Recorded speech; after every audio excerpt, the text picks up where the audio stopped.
Hello guys and welcome to SteveKnows. This is going to be everything you need to know and my impressions, kind of like my review of the Oculus Quest 2. So I'm going to cover everything from its specs, the way that it looks, how it was made, how they cut corners, improvements, differences from the first Quest, hopefully everything that answers a ton of questions that you may have. And if you have any more, comment down below and I'll try to answer them. So the Oculus Quest 2 is the next iteration in Oculus's standalone virtual reality headset lineup. This has been Facebook's attempt at pushing for mass adoption for virtual reality to appeal to the general population. And I doubt even they expected the hype, the love for this device, because it just blew up. They had released the first Oculus Quest in May of 2019 and were very quick to turn around and create a new and improved device at a much lower cost that we're going to go over today. So the Oculus Quest 2, the entry-level system, is 64GB, priced at a very reasonable £299 or $299. That's $100 cheaper than the original, and we haven't even looked at the specs yet. The 256GB model is the next tier up, and you can get that for only $100 more at $399, which with the recent announcement of The Walking Dead Saints and Sinners going to be a 12GB install, and with hope that we get games like this in the future, bigger and better AAA kind of titles for this standalone system, perhaps it may be wise to try and invest in the larger model. Because what, 12GB, how many games is that going to be when really we only get around 58GB of storage? It's like 4, 5, 6 games. This headset now is a hard plastic with a ivory color. It's not a pure white, but still you're going to have to be very careful with grubby fingers. I do like its aesthetic. I've always been a fan of white and black consoles. The designs look very, very clean, very modern. They just appeal to me. So this headset's had many tweaks done to it to try and reduce its cost, but they've managed to pack even better hardware in there as well, even at a reduced cost. So going over the specs, the Quest 2, unlike the Quest 1, which is rocking a Snapdragon 835, a chip that I had in a phone about 4 years ago, the Quest 2 contains the XR2 chip, a Qualcomm chip designed specifically for the mixed reality industry. The XR2 offers twice the CPU and GPU performance of the previous Quest, which I'm sure the developers will welcome with open arms and should hopefully translate into more stunning games, more complex mechanics, and perhaps some big AAA ports. It has 11 times faster AI processing, which is around 15 trillion teraflops. The 835 only reaches 1.3 trillion. This chip also supports 4 times higher video bandwidth and 6 times the resolution of the 835, which according to Qualcomm can support 8K videos and be able to output 3K per eye at 90 frames a second.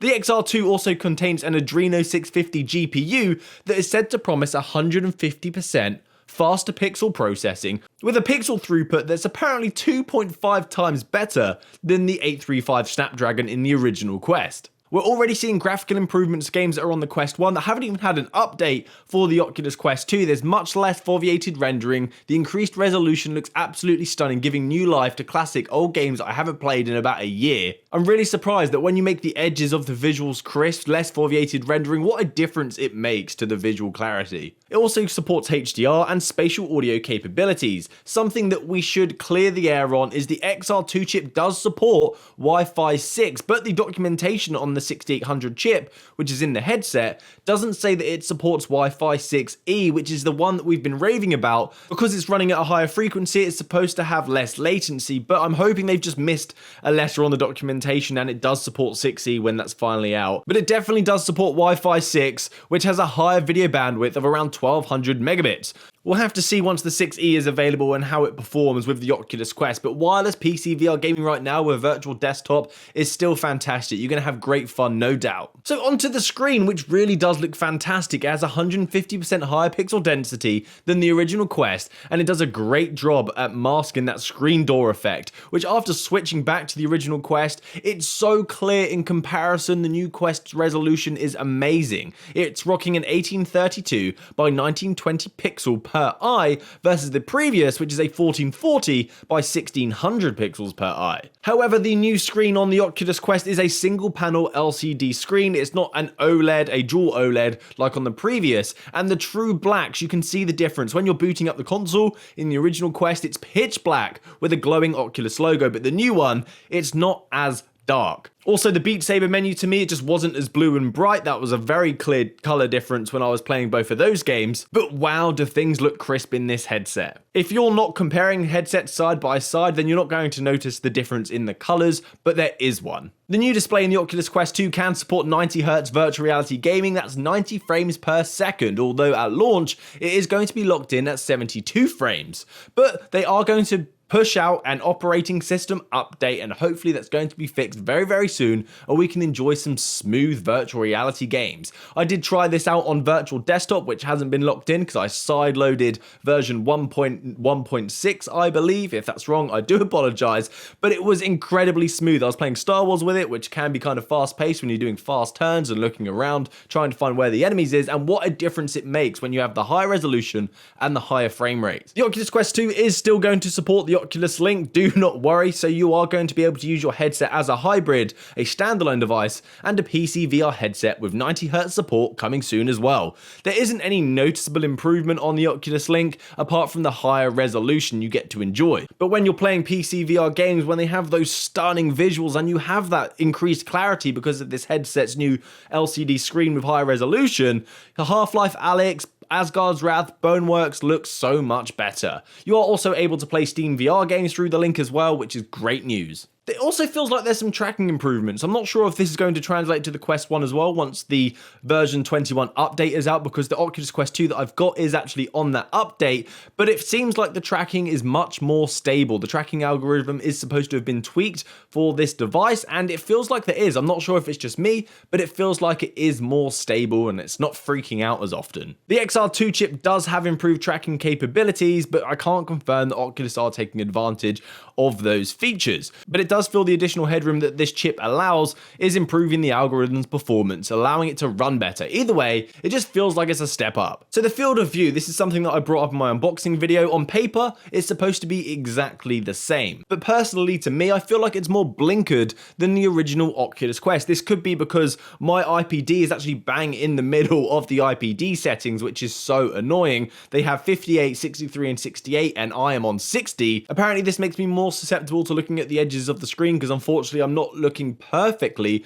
right through the middle of the lenses. So if you're someone who has an IPD that's nearer those settings, you may not be affected by this, because I know my friend BMF, he wasn't really experiencing this like I was as well, so it leads me to believe that this could be potentially what I'm experiencing. And when you're in game, you don't notice this at all. It's only because I was actually looking for it because I'm reviewing the headset for you guys. In game, you don't notice it, not even the slightest. So we have these new controllers as well, which I am a fan of. They are much larger. They are clearly inspired by the original Rift design. I really like these remotes. The grips and the triggers are slightly larger. They feel much softer to squeeze. They feel less hollow. There is space now for your thumb to rest without having to rest it on the buttons. The magnetic clip as well, where your battery goes, is now a clip, so that shouldn't be an issue when it's just popping off during the middle of your game, because I know people have this issue. I know I have this issue. I'm squeezing my remote quite hard, moving quite fast while playing Beat Saber, and sometimes it can slip off. Now, that's no longer a problem. It has a more ergonomic design as well, and the contrast between the colors, it just looks fantastic. I really like these. They feel like a much more solid build, less hollow. The remotes as well apparently have less lights in them, so the battery is actually lasting much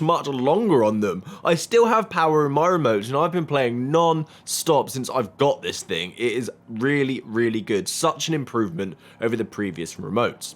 Some of you have been concerned about heating. I haven't really ran into any heating problems. I did on my Oculus Quest 1. It felt quite hot. Quite a lot, but I'm not sure if that's due to me having the device for a long time now and just the hardware's wearing down. But the new one, I haven't faced any of those problems as of yet.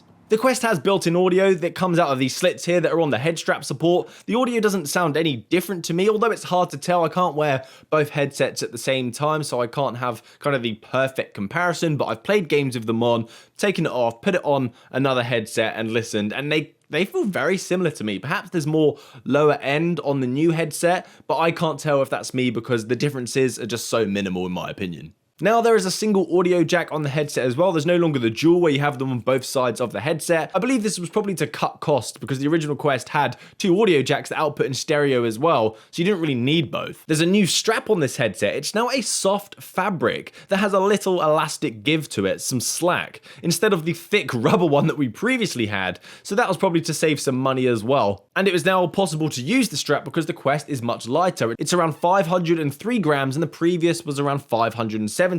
Which, when you're wearing this device on your face for hours at a time, makes all the difference. The new device is definitely lighter on the face and more comfortable. But the new strap is so weird, it like covers my ears. I have to put my ears underneath the strap or they get cut and rubbed while I'm playing games. It's very sore and it hurts. It really is not the best strap for sure. The way you have to adjust it as well is like a seat belt and it just drives me crazy. It's not convenient. I don't like it. So I'm looking forward to when the Elite battery strap arrives because I'm not a fan of this one. The headset's also smaller for a portable device. That's kind of a plus, so it takes up less room in your bag. And as I said, the IPD adjustment has changed as well. The slider is gone. You now have this manual adjustment where you have to physically move the lenses to one of 3 settings. This is by far inferior from the existing solution when you could move the IPD exactly the way you wanted it whilst the headset was on and you can get it just right while you're playing. Now you can't do that. You've got a choice between one of 3 settings and it may not be perfect for you like it is for me. In the box, be aware you do not get a cable that is long enough. If you're looking at using this headset as a hybrid as well for the Oculus Link, then you're going to need to get another cable because you have like a 2-foot cable which you can't even charge and play with. But I'm sure some people will. You guys are very inventive. You'll find a way of solving that problem. And same as the previous Quest, if you're playing games, the battery's going to last around 2 hours. If you're watching media, it's going to last around 3 hours, but it takes near enough just as long to charge. It took, I think it was like an hour and a bit to get a full charge from being dead. As we know, the Oculus Quest isn't just for gaming, it's for other media as well. You like to watch movies in this, such as Netflix, and the movies in this headset are incredible. That resolution boost is making these high quality Netflix streams even better. It's incredibly crisp, and I'm sure you're going to love it. And because the headset now is much lighter, you can get in a comfortable position and actually last the 2 hours of a movie length. There are some accessories available as well to make things more comfortable, such as the Elite strap, which I don't have right now to comment on, but I know people online do, so you can go check them out. I've got the VR cover insert, which is this fake leather insert you can replace very easily in the headset. It's very easy to wipe down, so it's more hygienic. But it also has more cushion. If you want to use your headset for virtual reality workouts, I definitely recommend this because you can easily clean it. When it gets nice and sweaty, the foam isn't soaking up that sweat. It's just easy to wipe down, and you get 2 inserts in the pack, so you can just swap them out nice and easy. Fun fact, by the way, if you've got a Quest 1, you're getting a Quest 2, you can actually play your game library on both headsets at the same time. I don't think you can use multiplayer. I haven't tried that, but the single player games, you definitely can. I was playing Beat Saber on both headsets. I was playing Lies Beneath on both headsets, and it was just, if you have a friend around, that's perfect. You can both dive into virtual reality at the same time, perhaps play some mini games and just have a blast. But I'm not sure if Facebook are going to see this and complain and then shut you down and perhaps lock your account. I don't know that for sure.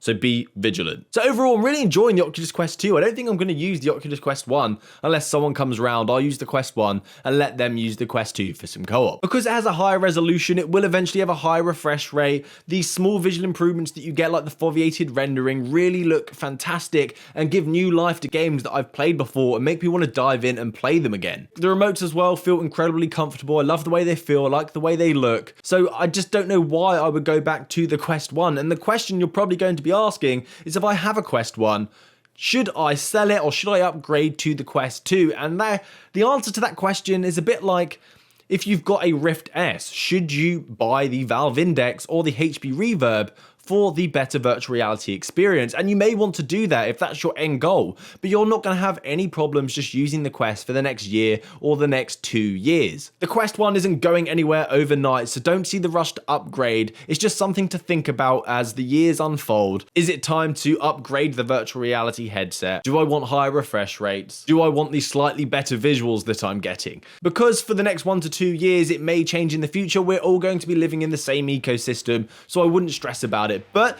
the Oculus Quest 2 is a brilliant device. I'm really enjoying it. And for that price, if you've got the money available and you're looking to get a virtual reality headset, there's been no better time than now, and I do recommend it. So that's it from me today, guys. Thanks for watching to the end of the video, getting caught up on the latest and greatest in the virtual reality space. Please subscribe to the channel, bring me one step closer to the dream. Thanks to my patrons, you absolute legends. Happy gaming.